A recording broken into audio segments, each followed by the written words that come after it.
2020년 9월 8일 이정훈입니다. 추미애 법무부 장관 아들 군 복무 문제가 점점 커져가고 있습니다. 오늘 그 문제를 좀 명확하게 이해해드리기 위해서 한번 다시 정리를 해봤습니다. 제목은 문재인 대통령의 통수권 5인이 부른 점입가경의 추미애 사태입니다. 추미애 아들이 아닌 추미애 장관의 사태는 얘기입니다. 점입가경은 사자성어 많이 아시죠? 많이 쓰시는데 원래는 좋은 뜻이잖아요. 안으로 들어갈수록 경치가 아름답구나 그런 얘기인데 우리나라에서는 좀 부정적으로 바뀌었어요. 갈수록 웃긴다, 한심하다, 조롱하는 쪽으로 바뀌었죠. 지금 추미애 장관 사태가 좀 점입가경으로 저는 보입니다. 우리나라 의미에서 점입가경. 왜 그런가 하면 문재인 정부에서 첫 번째 국방부 장관을 했던 송영무 씨가 2017년 말 2018년 초 송영무 씨가 국방부 장관 할 때죠. 그때 추미애 씨는 더불어민주당 대표였습니다. 당대표였는데 그 대표의 보좌관이 추 대표의 아들을 평창올림픽 통역봉으로 선발해달라는 문제로 전화를 걸어왔습니다. 누가 받았는가 하면 더불어민주당에서 국방부 장관실로 보내놓은 정책보좌관이라고 있어요. 그 과거 정권에도 있었고 지금도 있습니다. 그분은 더불어민주당 출신이니까 받아가지고 이리저리 알아봤으나 결국은 들어주지 못했다라는 사실을 송영무 씨가 확인해줬기 때문에 이제 빼도 박도 못하게 됐습니다. 진퇴이곡이 됐는데 추 장관 측은 억지를 좀 부리는 걸로 보입니다. 추 장관 아들이 서 씨죠. 서 씨의 변호인인 현근택 변호사가 서 씨가 복무한 카투샤는 대한민국 육군 규정이 아닌 주한미 육군 규정 600-1을 우선 적용돼 병가와 휴가에 아무런 문제가 없다. 일부 언론은 대한민국 육군 규정을 근거로 1차 병가가 끝나면 부대로 복귀한 다음에 다시 허가를 받아야 한다고 보도하고 있으나 우선 적용되는 동규정에는 같을 동자 그런 내용이 없고 육군 규정 어디에 그런 규정이 있는지 알 수 없다 이렇게 주장을 했습니다. 저는 더불어민주당 사람들을 소극적으로 반미를 하는 세력으로 봅니다. 전작권 전환이 아주 대표적인 사례인데 그러한 정당에서 대표를 하셨던 분이 왜 당신의 아들을 그들은 쉽게 얘기하더라고요. 제국주의자라고 미국을. 제국주의자들을 위해 봉사하는 군대에 보냈나 하는 의심을 좀 갖습니다. 카투샤는요. 끌려가는 부대가 아니에요. 자기가 원해서 지원한 자들 중에 선발하는 부대입니다. 아무나 못 갑니다. 어학 실력이 상당히 좋아야 되고요. 서울에서도 명문대학 출신들이 주로 가고 있습니다. 근데 박정희 대통령 때는 카투샤를 거의 무학에 가까운 사람들만 가게 했어요. 가장 어려운 사람들을 가게 했어요. 많이 다르죠 지금. 그리고 이 사건을 보면서 야 여당 대표를 했으면은 그리고 지금 장관 아닙니까? 상당히 큰 인물인데 그래도 자식은 어떻게 하지 못하나? 결국은 엄마인가? 엄마면은 정치를 하지 마시지 하는 생각을 좀 합니다. 제가 좀 심한가요? 뭐 큰 재벌 회장도 대통령도 뭐 자식은 어떻게 못하는 건 알지만 그래도 그렇지. 자, 국군에서 미군에 파견돼 있는 이들이 카투샤인데 그러면 그들은 대한민국 국군의 룰을 따라야 하는가? 대한민국 국군의 룰을 따르는 게 맞죠. 우리 군인데 그걸로 파견해 준 거죠.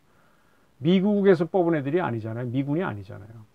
대한민국 법을 집행하는 법무부 장관이 내 아들 문제에만은 한국군이 하는 미군 룰을 적용하자 라고 하는 것 같은데 이게 참 법무부 장관 측에서 해야 할 말인가 하는 생각이 듭니다. 추 장관 측의 아까 그 변호인의 그 주장에 대해서 그 주장은 잘못됐다는 지적은 바로 나왔습니다. 익명의 군 관계자를 이용해서 여러 언론이 보도했는데 카투사도 한국군이기 때문에 휴가는 한국 육군 규정에 따라야 한다. 주한미 육군 규정의 휴가 항목에는 한국 육군 요원에 대한 한국 육군 요원은 카투샤죠. 대한 휴가 방침 및 절차는 한국 육군 참모총장의 책임사항이며 한국군 지원단장이 관리한다라고 명시되어 있다. 카투사의 외박 외출은 주한미군 규정에 따르지만 휴가는 대한민국 육군 규정을 따른다. 육군의 카투사 관리 규정은 카투사가 육군의 휴가 관리를 받도록 하고 있다. 이렇게 얘기했습니다. 이렇게 되면 추 장관의 아들은 미기 또는 탈영 의혹을 받을 수 있게 되죠. 이런데도 왜 동부지검은 8개월 동안이나 제대로 수사를 하지 않았을까요? 장관이 추미애 씨라서? 그럼 특임검사를 임명해서 조사를 해야 되겠네요. 야당 주장대로. 대한민국 모든 남성의 의무가 병역인데 그래서 병역은 예민한 문제입니다. 누구만 빠졌다 그러면 기분 나쁘잖아요. 판사 출신의 추 장관은 왜 이렇게 아들을 옹호할까요? 그 정도 소견을 가지고 대한민국 검찰을 개혁하려고 하면 될까요? 제가 아주 도발적인가요? 의문을 제기합니다. 내 팔을 잘라놓고 상대방을 죽여야지. 나는 털끝도 안 다치고 상대방을 죽이면 됩니까? 네. 내 살을 내주고 상대방 뼈를 자르라 그랬습니다. 바로 이런 일이 벌어졌기 때문에 흔히 한변이라고 약칭하죠. 한반도 인권과 통일을 위한 변호사 모임, 김태훈 변호사가 이끌고 계시는 한변인데, 그 한변에서 부패방지 및 국민권익위원회의 설치와 운영에 관한 법률 78조를 근거로 추미애 장관 문제를 거론했습니다. 이 아들 문제는 아닙니다. 그 전에 있었던 문제인데, 추 장관이 워낙 많은 사건을 일으켜갖고 8월 27일 검찰이 중경 간부 인사를 했는데, 거기에 대해서 감사원 청구를 하는 거를 502명 청구인을 모아서 청구한 겁니다. 그리고 이렇게 얘기했습니다. 추미애 장관의 이번 검찰 인사는 공익을 철저히 해치는 것, 해하는 것.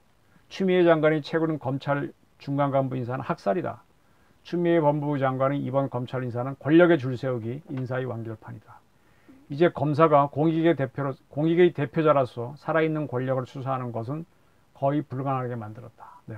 검찰 인사해 갖고 임사 문제를 갖고 감사원 감사를 청구를 했는데, 이제 아들 문제가 커지면 또 다른 무슨 고소고발이 있지 않을까 그런 추정을 해봅니다. 자, 추미애 장관 낙마 가능성을 배제할 수가 없죠. 이 정권에서 손절매하는 건데, 그 손절매 낙마를 할 때 문재인 대통령의 지지율은 동반 하락할 것이 확실합니다. 문 대통령 올라갈까요? 추미애 장관이 그대로 장관직을 유지하고 있어도 문재인 대통령 지지율은 하락할 가능성이 높아졌습니다. 이런 사태가 커지면은 제가 어제 얘기했던 대로 여권에서는 문 대통령을 고리시키고 대행을 내세워서 어떤 반전을 꾀하는 그런 문제를 진짜로 고민할 수 있다고 봅니다. 지금 일본에서는 아베의 인기가 떨어지고 자민당이 집권을 해야 되니까 아베가 퇴임을 밝히고 스가를 내세웠는데, 그것만으로도 자민당 지지율이 많이 올랐다는 보도가 있습니다. 이 보도를 더불어민주당도 볼 테니까 여러 가지 방안을 생각할 겁니다. 서른과 박범계 의원은 이렇게 얘기했어요. 요지가 무릎이 좋지 않은 추 장관 아들이 군에 간 것 자체가 대단하다. 아니, 이거 듣기 나름인데, 무릎이 안 좋으면 군대 안 가면 될 거 아니에요. 징령서 떼어갖고. 간 거 대단하다. 그러면 고관대장의 아들은 군대만 가준 것만 해도 대단하니까 민초들은 감동하고 감업하라는 얘기로 전 들립니다. 예, 이런 얘기를 할 때 저는 꼴값이라고 표현합니다. 고관대장의 아들은요, 군에 가도 특혜를 받을 수 있습니다. 네, 박정희 때는 일정한 계급 이상의 고관대장의 자녀들은 전부 최전방으로 보내게 했었죠. 그래도 최전방에 가서 좋은 보직 받았어요. 좀 따뜻한 방에 있을 수 있고 덜 추운데 덜 나갈 수 있었어요. 왜냐하면 알아서 기는 세력은 어디든 있거든요. 그러한 박정희를 까면서 박정희를 따라가지도 못하는 족속들이 있으니까 저는 되게 한심하게 봅니다. 제가 지나친가요? 특혜를 없애겠다며 삼성의 이재용 씨 등 그런 재벌을 잡아넣었잖아요. 최순실 딸이 이화여대에 특혜로 입학했다고 막 그렇게 난리를 쳤지 않습니까?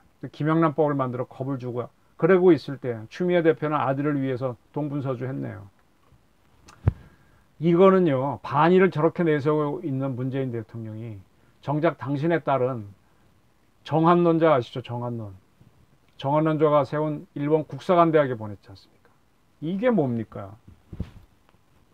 저는 대통령을 포함한 더불어민주당 핵심부는 안보관에 있어서는 치명적인 문제를 갖고 있다고 봅니다. 그리고 문재인 대통령도 마찬가지인데요. 문 대통령은 자신이 두 개의 모자를 쓰고 있다는 걸 망각하고 계신다고 봅니다. 아예 알지를 못하시는 것 같아요. 하나는 대한민국 대통령이라는 모자고요. 또 하나는 대한민국 군 통수권자라는 모자입니다.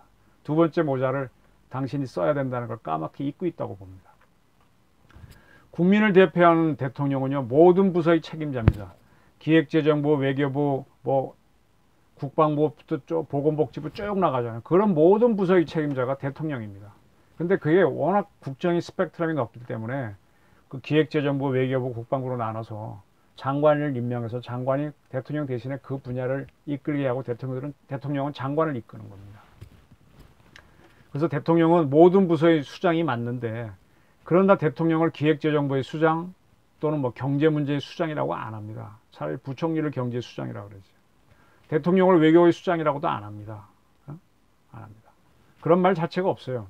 환경부의 수장인데 환경부의 수장, 보건복지부의 수장 그런 말 안 합니다. 그러나 국방부만은 예외적으로 국방부 장관이 있음에도 대통령을 통수권자라고 합니다. 네. 헌법은 아예 대통령을 군 통수권자로 규정해 놓았어요. 그 왜 그런가 하면요. 기획재정부나 외교부나 뭐 보건복지부, 환경부는요. 무력이 없기 때문에 다른 나라를 치는 전쟁을 할래야 할 수가 없습니다. 또 그 무력을 동원해서 국민을 죽이는 학살을 할 수 있는데 할 수가 없습니다. 그러나 군은 할 수가 있거든요.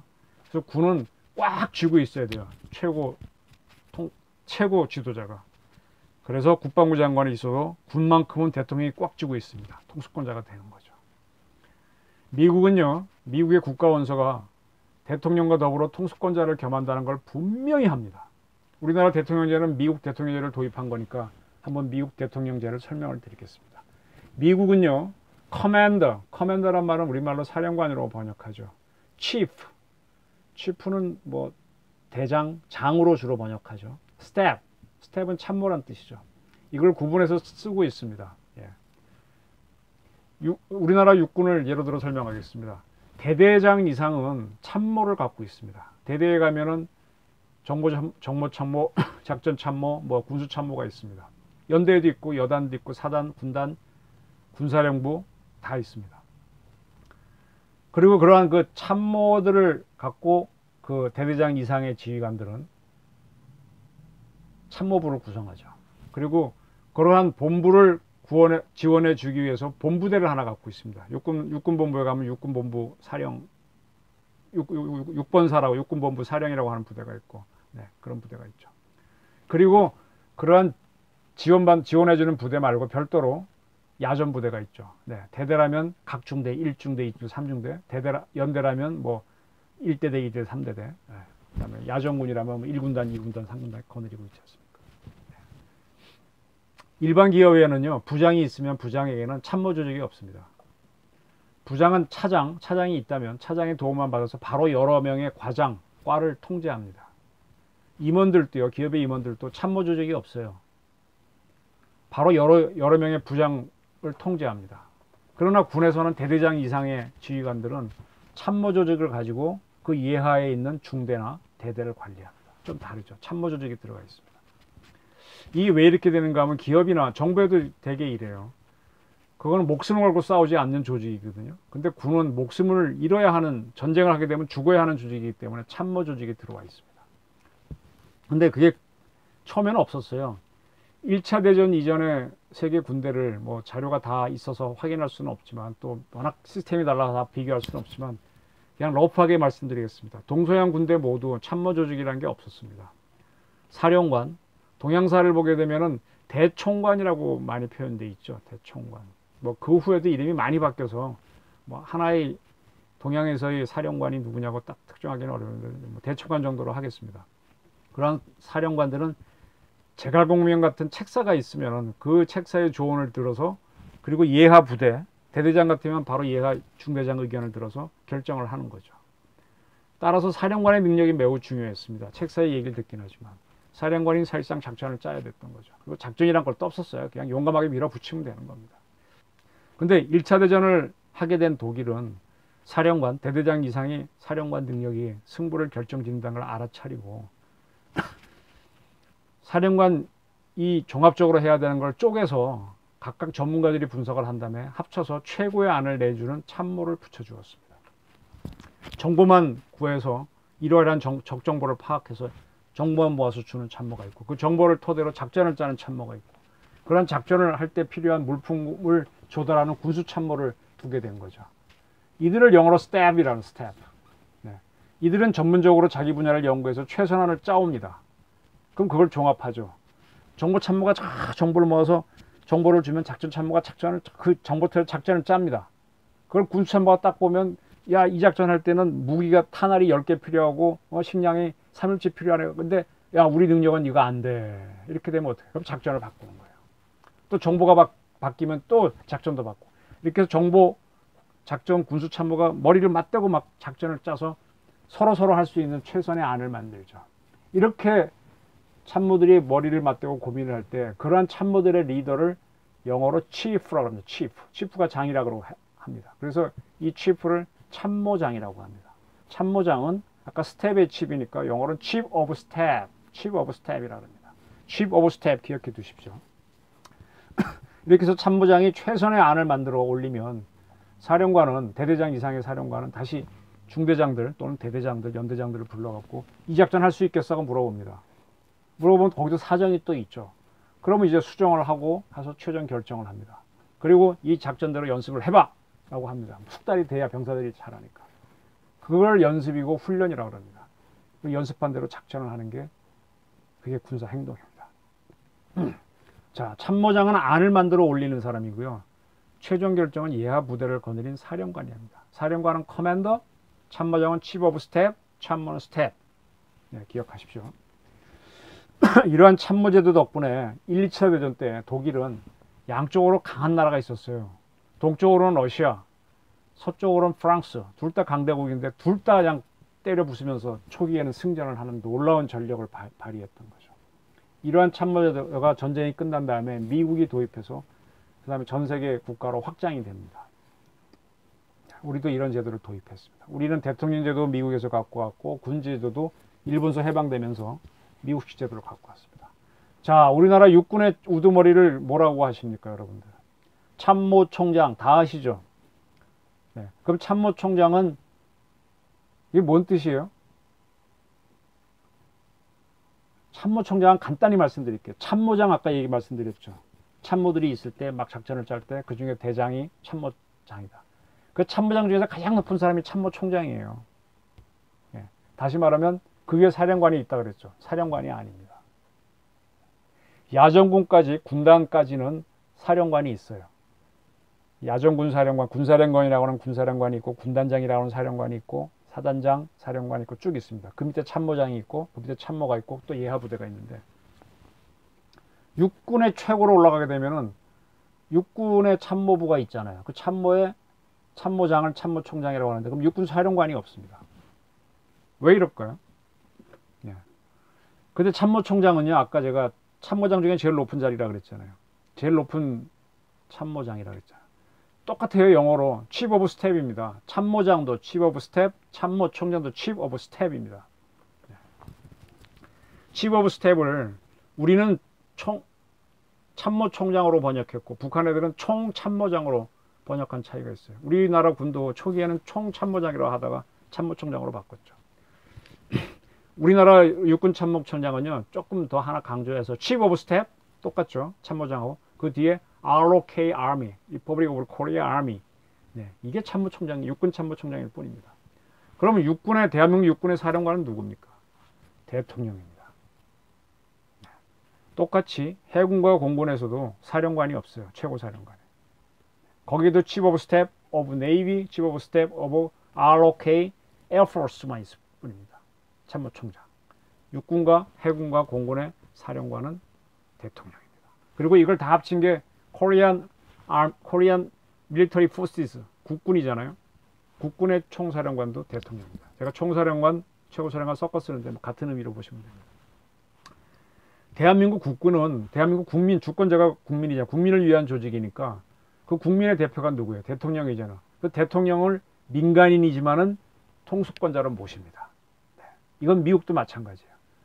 그럼 여러분 헷갈리는 게 합참은 뭐예요? 할 겁니다. 합참은 영어로 아까 제가 참모총장을 Chief of Staff이라고 그랬잖아요. Chief of Staff 앞에 조인트가 하나 더 붙습니다. 조인트, 근데 Chief이 복수예요. Chiefs of Staff입니다. 네. 참모총장을 Chief of Staff인데 그 Chief들이 모인 조인트가 합참이라는 겁니다. 네. 여러 총장들을 합동, 조인트 시켜놓은 게 합동 참모라는 거예요. 육해공군 사이에는 우열이 없고 각군 총장은 각군을 대통령을 위한 참모일 뿐이잖아요. 그런 참모들이 모인 자리가 합동 참모예요. 그게 조인트입니다. 그래서 그런 회의를 할 때는 누군가가 회의를 주재하는 대표가 필요하죠. 사회자가. 그래서 의장이라고 그러는 겁니다. 의장. 우리는 착각해서 합동 참모 의장을 국군 총사령관으로 아는데 아닙니다. 국군 총사령관은 우리 대통령입니다. 그래서 합참의장은 총참모장이라고 할 수가 없어요. 참모총장이라고 할 수가 없어요. 이미 참모총장들이 있는데 참모총장끼리 모인 거잖아요. 그러니까 의장이라고 합니다. 네. 합동참모회의 의장이라고 합니다. 그래서 근데 재밌는 거는 일반 그 군사령부 이하에서 참모장은 참모들보다 계급이 하나 높습니다. 그죠? 그죠? 근데 합참의장은 그 참모총장들의 모임에서 이제 사회자잖아요. 계급이 높지가 않아요. 참모총장 같은 계급이에요. 참모장 역할이었으면 참모총장이 총참모총장에서 하나 높겠지만 그런 자리는 없다 이겁니다. 그래서 계급은 같아요. 다만 서열만 빠를 뿐입니다. 미국은 각군 간에 서열이 없다고 보기 때문에 각군에서 돌아가면서 한 사람씩 합참의장을 하게 되어 있습니다. 합참의장은 다시 말씀드리지만 군서열이 1번일 뿐이지 최고사령관이 아니거든요. 최고사령관은 계속 대통령입니다. 그래서 합참의장은 무슨 역할을 하는가 하면 그렇게 회의를 주재하는 의장을 하면서 동시에 전군을 대표해서 대통령한테 군사 문제를 자문해주는 고문, 어드바이서 역할을 합니다. 미국의 NSC 국가안보회의를 하게 되면 거기 규정해 보게 되면 합참의장을 미 대통령의 군사 어드바이서라고 규정이 되어 있습니다. 네. 그래서 미국 대통령은 민간이지만 커맨더입니다. 네. 근데 그냥 커맨더가 아니라 육해공군 참모총장과 합참의장을 거느린 커맨더 중에 커맨더잖아요. 그래서 참모총장들과 같이 있는 참모총장들 속에 있는 사령관이 됩니다. 그래서 영어로 하게 되면 아까 참모총장을 Chief of Staff이라고 그랬는데 너무 기니까 그냥 간단하게 Chief로 표현합니다. 커맨더죠. 커맨더 인 칩. 참모총장 속에 있는 사령관이 대통령입니다. 커맨더 인 칩이 대통령, 통수권자고요. 커맨더 인 칩을 줄여서 CINC, think라고 발음합니다. 네. 그 think를 우리가 통수권자라고 번역하는 겁니다. 우리도 같이 통수권자를 할 때는 커맨더 인 치프라고 씁니다. 그런데 공산주의 국가하고 입헌군주제, 왕이 있고 명목상의 국가원수가 있고 총리가 있는 나라에서는 통수권자는 입헌군주국에서는 그 군주, 공산국가에서는 총서기, 뭐 총비서라고도 하고 서기장이라고도 하는데 그 사람들이 통수권자로 삼습니다. 그런데 그들은 독특하게 군주나 총서기한테 군사계급을 붙여줍니다. 입헌군주국에서 군주는요, 영국도 그렇고 군사계급을 갖고 있어요. 북한도 총서기인 김정은이가 군사계급 갖고 있어요. 군에서 최고 계급은 대장이죠. 근데 전쟁이 일어나면 군인들을 제대를 안 시키거든요. 그러면 대장을 오래 하다 보면 더 올려야 되니까 원수를 달아줍니다. 원수가 제일 높은 계급인데 국가 원수가 그거보다 계급이 낮으면 안 되잖아요. 그래서 이제 대개 대원수라는 계급을 만들어서 붙여줍니다. 그래서 입헌군주국의 군주나 공산국가의 총서기는 대원수란 계급을 갖고 있는 경우가 많습니다. 북한의 최고 지도자인 김일성, 김정일이를 뭐 무슨 공화국 원수, 대원수라고 한 건 다 아시죠? 지금 북한은 김정은을 대원수라고 안 하고 아직 젊어서 그냥 공화국 원수라고 합니다. 앞으로 원수가 또 나올 수 있기 때문에 차별하기 위해서 공화국을 붙여놨습니다. 영국도 아까 말씀드린 대로 통수권자는 군주입니다. 근데 지금 현재 영국 왕이 여성이잖아요. 여성이니까 이제 군대 안 간다고 봐가지고 남편한테 대원수 계급을 부여해서 그분을 통수권자처럼 꾸며놨습니다. 부부가 합동으로 하게 해놓은 거죠. 그러나 실질적인 통수권자는 영국의 국무총리다. 이건 뭐 이해하실 거고요. 공산국가나 입헌국은요, 입헌군주국에서는 통수권자를 아까 미국하고 우리는 커맨더 인 치프, think라 그런다 그러는데 그쪽에서는 그렇게 안 부르고 최고사령관, 슈프림 커맨더라고 부르는 경우가 많습니다. 북한 방송 보게 되면은 북한 군인들이 김정은이가 오게 되면 공화국 원수이신 최고사령관 동지라고 부릅니다. 공화국 원수는 계급이고 최고사령관 동지는 그 사령관 중에 최고란 뜻이죠. 이쪽에서는 think, 통수권자라 그러는데 쟤네들은 최고사령관이라고 부릅니다. 자, 대통령이 바로 think, 통수권자입니다. 근데 모든 군의 최고사령관이 대통령이거든요. 근데 흥미로운 건 미국은요, 백악관도 군사조직처럼 이름을 붙여놨어요. 아까 제가 참모총장을 치프 오브 스텝이라고 한다 그랬지 않습니까? 그럼 미국 사령관이 대통령이죠. 그러면 그걸 돕는 참모총장, 있어야 되죠. 참모총장이 뭐예요? 치프 오브 스텝이죠. 그게 누굽니까? 미국 백악관의 비서실장입니다. Chief of Staff to the President. 네, 대통령을 위한 참모총장이 미국의 비서실장이고요. 또는 화이트하우스 Chief of Staff이라고도 하기도 하고, 뭐 줄여서 Chief of Staff이라고 많이 부릅니다. 비서실장도 참모의 우두머리인 겁니다. 그래서 미국 백악관 비서실에는 그 밑에 몇 명의 비서관들이 있는 거죠. 네. 그러니까 이렇게 민간 조직일 때는 프레지던트라고 그러고 군사 조직일 때는 커맨더, 최고사령관 이렇게 부른다고 보시면 됩니다. 우리나라도 비서실장을, 대통령 비서실장을 Chief of Staff to the President라고 부릅니다.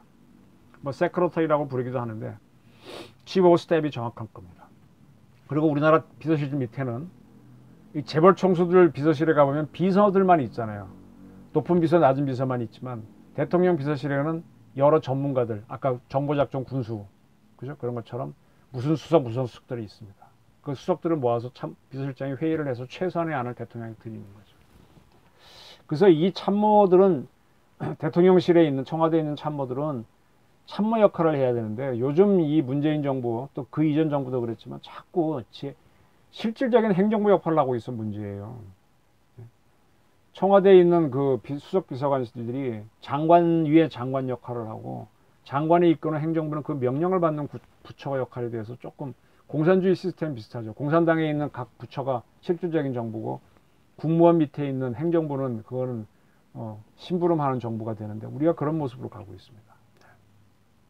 재벌 총수의 비서실은 비서들의 집합이지만 대통령 비서실은 참모들의 집합이다. 대통령은 행정을 위한 참모를 위해서 비서실장을 둔다.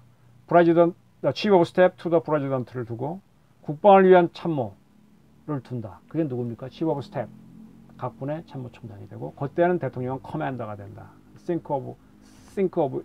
Commander in Think가 되는 거죠. Commander in Chief가 되는 거죠. 자, 세계 거의 모든 나라의 국가원수는 통수권자를 겸하고 있기 때문에요. 대통령은 통수권자이기 때문에 대통령을 모시는 행동은 1차적으로 군대가 다 합니다.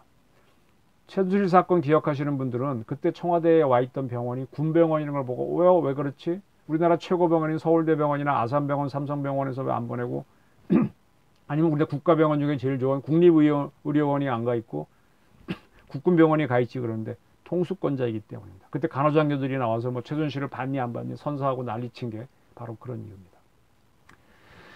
우리나라 문화관광부가 많은 문화기관을 거느리기 때문에 공연을 한다면 문화관광부가 최고입니다. 그러나 대통령 행사에서의 의전은 무조건 군이 합니다. 왜? 통수권자이기 때문에. 커맨더이기 때문에 그렇습니다. 대통령이 타는 비행기도 공군이 제공하는 것은 바로 공군의 커맨더이기 때문입니다. 그러나 군이 굉장히 많은 걸 갖고 있고 뭐 외교도 하잖아요. 무관도 있고 뭐 병원도 있고 다 하는데 열차는 잘 없어요. 열차는 누가 갖고 있습니까? 국토교통부가 갖고 있죠. 그래서 그런 거는 국토교통부가 제공합니다. 대통령 전용 열차인 경복호는 국토교통부가 하고 기타 그것처럼 타 부처들이 또 제공을 하는데 국방부가 하지 못할 때만 제공합니다. 네. 자, 정리하겠습니다. 대통령은 국가 원수를 모자를 쓰면서 우리나라 최고사령관 통수권자 모자 2개를 씁니다. 따라서 국가 원수를 모자를 쓸 때는 국민을 상대하는 거니까 국민을 상대로 얘기할 땐 평화를 얘기하시는 게 맞습니다. 또 외교관계를 맺은 나라하고 만날 때도 사이좋게 지내야 되니까 평화를 얘기해야 됩니다. 그러나 우리나라 통수권자 모자를 딱 쓰고 최고사령관 총사령관이 됐을 때는 전쟁을 대비하라. 전투태세를 확립하라. 이렇게 얘기해야 됩니다. 네. 이게 아수라 백작이 이쪽은 남자 이쪽은 여자 여자 얼굴을 가졌다 그러죠. 이 두 얼굴을 가진 사람이 대통령입니다. 군이 아닌 조직 앞에서는 평화를 얘기해도 통수권자로 역할할 때는 전쟁에 대비해라, 군비태세를 확립하라라고 군을 다그쳐야 됩니다. 바로 그렇기 때문에 전혀 평화의 반대를 얘기하는 조직이기 때문에 군의 윤리는 사회 윤리와 다릅니다. 사회에서 옳다고 보는 게 군에서는 옳지 않은 겁니다. 그래서 그들은 제복을 입고 다니는 거거든요. 군은 효율성을 중시하기 때문에 평등을 추구하지 않아요. 효율성 있게 가려면 하이어라키, 위계가 있는 게 좋습니다. 그래서 계급을 딱 넣어놓고요. 아주 틀린 명령이 아니면 무조건 따르라고 상명하복을 강요합니다. 명령 불복종 죄라는 게 있습니다. 큰 싸움에 이기기 위해서는 적을 엉뚱한 대로 유인해야 되죠. 유인한 그 적과 싸우는 우리 부대는 죽습니다. 그렇게 죽으라는 명령을 내려야 돼요. 너 가서 결사항전해. 우리 결사항전은 노조가 데모할 때 이렇게 쓰는데 결사도 안 하면서 글쎄 쓰는데 사실은 결사항전은 군대 용어죠. 너 가서 죽으라. 반드시 죽으란 얘기잖아요. 항전하다가. 그런 지시를 내리면 사실상 살인명령인데 그게 처벌을 안 받는 데가 군입니다. 군의 윤리는 사회와 다릅니다. 그러니까 대통령을 할 사람은 통수권이 뭔지를 알고 있어야 되고 모르면 빨리 배워야 된다는 얘기입니다. 자, 우리나라 대통령 문재인 대통령은 군에 가서 무슨 말을 했는지 한번 살펴보겠습니다. 2018년도 육사 졸업식에 가셔갖고 광복공원을 강조하면서 우리의 목표는 분명합니다. 한반도의 평화와 번영입니다. 그리고 그것을 뒷받침하는 튼튼한 안보입니다. 어쩌고 저쩌고. 한반도의 평화 안보입니다. 평화를 자꾸 이 양반이 얘기해요. 네. 제가 아까 말씀드렸듯이 평화는 국민과 선진국을 상대로 하는 거고 내 부하인 군인들을 만났을 때는 평화를 얘기하게 되면 군 윤리하고 사회 윤리가 헷갈려서 군인들이 잘못 판단하게 됩니다. 전투태세를 이제 막 인관해서 군에 들어갈 장교들 앞에서 평화를 얘기하시면 안 되죠. 근데 또 비슷한 발언을 서욱 육군총장 등을 임명한 2019년 4월 달에 또 얘기하셨습니다. 그 새로 임명한 장성들을 모인 자리에서 우리가 누리는 지금의 평화가 확고하게 정착되지 않았다. 강한 힘을 통해 평화를 이끄는 군이 되달라. 또 평화를 자꾸 얘기해요. 애매하게 평화를 거론했어요. 애매하게. 강한 힘을 통해 평화를 이루는 군대를 해달라 하니까 평화, 약간 전투태세 확립도 얘기한 것 같은데. 근데 이러한 대통령이 9.19 군사합의를 북한 가서 하고 난다면은 정전협정에 따른 GP를 폭파하게 했잖아요. 남북 합의라고 하면서. 북한도 물론 파기했습니다. 그러면 일반 국민들은 어떻게 생각하겠습니까? 어떤 군 행사에 가서 평화 얘기하시고 GP를 부시고 하면은 평화 왔는데 이제 무슨 군대냐 이런 얘기 나올 수밖에 없죠. 언젠가는 군대는 없어져야 할 조직으로 보게 되죠. 그뿐만이 아닙니다. 문정부는요. 군에 사회윤리가 들어가도록 허용을 했습니다. 어제도 말씀드렸지만 최근 서울시가 코로나 확진자가 발생한 여러 기관을 공개했는데 일부러 공개하는 기관이 있습니다. 군인권센터라고 하는데. 그래서 구설수에 올랐죠. 근데 그 군인권센터가 사회에서나 통할 수 있는 윤리를 군에다가 적용시켜 왔다는 걸 아십니까? 사회에서도 통하지 않을 동성애 윤리 같은 거를 군에 적용시켰다는 걸 알고 계시죠? 군 인권센터가 사회 윤리를 기준으로 갖고 군의 비리를 막 터뜨렸습니다. 그걸 가지고 어찌 된 건지 많은 보도가 나왔고요. 그런 보도가 나올 때 국방부가 어떻게 저항을 안 하고 총사령관 통수권자가 있는 청와대도 이런 방구 제지를 안 했습니다. 그때 이군사령관을 지냈던 박찬주 대장이 불명예스럽게 날아갔지 않습니까? 네. 아주 사회 윤리로 보게 되면 그게 문제지만 군 윤리로 보면 정당할 수도 있는데 그렇게 흔들어 놨습니다. 우리 군이 뭐가 되겠어요? 대한민국의 평화가 보장되고 있는 거는요. 우리 대통령이 북한과 주변국에게 평화를 얘기했기 때문에 이가 자력으로든 또는 동맹을 맺어서든 상대방하고 비등비등하게 유지되기 때문에 전쟁이 나지 않는 겁니다. 이런 비등비등함을 국제정치학에서는요. 밸런스 오브 파워, 우리말로는 세력균형이라고 합니다. 저는 좀 키가 커서요. 이렇게 거친 애들하고 학교 다닐 때 많이 어울렸는데 저 맞지 않습니다.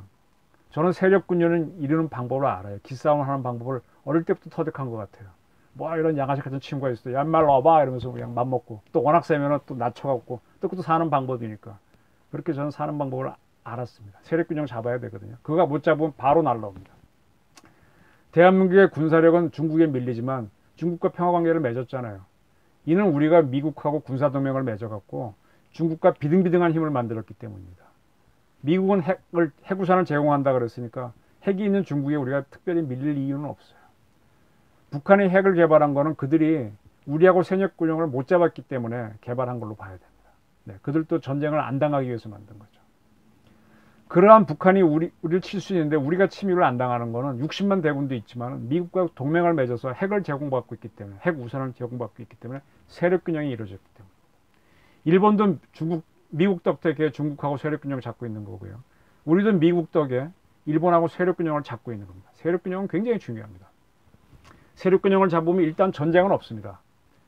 그리고 이제 두 나라가 전쟁이 없으니까 잘 지내자 그러면 교류와 교육을 하면서 평화관계로 들어가서 밑에서는 딱 겨누고 있어도 총을 겨누고 있는 세력균형을 해도 위에서는 평화할 수 있는 거죠. 그런데 이제 교육과 교육이 일어나지 않으면 밑에서 하는 대립하고 위에서는 아무것도 없으니까 냉전이 되는 겁니다. 최근 이인영 통일부 장관이라는 사람이 한미동맹은 냉전동맹이라는 이런 소리를 했어요. 정말 한심한, 대학교 갓 들어갔을 때 하는 소리, 아이고 처음 무슨 뭐 사회학 공부할 때 하는 소리, 진짜 이런 맹탕 소리를 하고 있습니다. 이러한 일을 장관으로 임명하는 정권이 저 한심하게 보여요. 이게 통수권을 모르는 정권이라는 얘기입니다. 엄마들은요, 모성이 강합니다. 그래서 자기 아들이 군에 가면 불이익을 당할까 노심초사합니다. 그래도 아버지들은 버티십니다. 대체로 경험이 사회생활을 했으니까. 그리고 군을 꼭 가야 하는 곳으로 보는 엄마들도 적지 않지만은 국가보다가도 아들을 더 소중히 여기는 엄마들도 많습니다. 근데 이 엄마들이 놓치는 게, 내 아들이 빠지면 남의 집 아들이 더 큰 부담을 져야 한다는 문제를 못 보시는 거예요. 당신의 아들만 아들이니까. 추미애 장관 사태는 문재인 대통령이, 그리고 여당이 군 통수권과 대한민국 평화에 대한 바른 인식을 못하고 있는 데서 촉발된 측면이 있다고 저 이정우는 봅니다. 더불어민주당의 문화가 군과 통수권을 모르는 것일 가능성이 매우 높습니다. 쭉 보게 되면 아까 뭐 송영무 장관 얘기했는데, 거의 군 출신 사람들은 더불어민주당 잘 가지 않았어요. 가도 그분들이 무시를 당하니까 그 당 자체는 통수권을 잘 이해를 못하는 것 같아요. 그래서 지금 전입 가경에 이 꼴을 당하는 겁니다. 갈수록 아름다운 경치가 나오는 게 아니라 조롱을 받는 거죠. 대통령이 통수권자다운 의식과 행동을 하지 않은 게 이런 사태를 불러온 겁니다. 대통령은 두 얼굴을 갖고 있다. 아수라백작처럼 남자, 여자. 두 개의 모자. 대한민국 대통령, 대한민국 통수권자. 이걸 모른다면은 그 대통령 때문에 대통령은 계속 대한민국은 흔들릴 수밖에 없습니다. 저는 더불어민주당이 주사파들을 저기 어디다 갖다 버려버리고 통수권을 아는 이들로 채워야만 된다고 봅니다. 국방이 기본인데 더불어민주당 수뇌부는 통수권에 대한 인식을 잘못하고 있으니 법을 지키고 집행하는 법무부 장관이 군 복무에 대한 인식 부족으로 이런 사태를 벌이잖아요.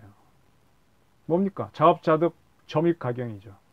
지금 우리가 김정은과 북한을 쓰러뜨려야 되는데 이렇게 나가면 우리가 먼저 흔들릴 수가 있습니다. 저는 이게 염려가 됩니다.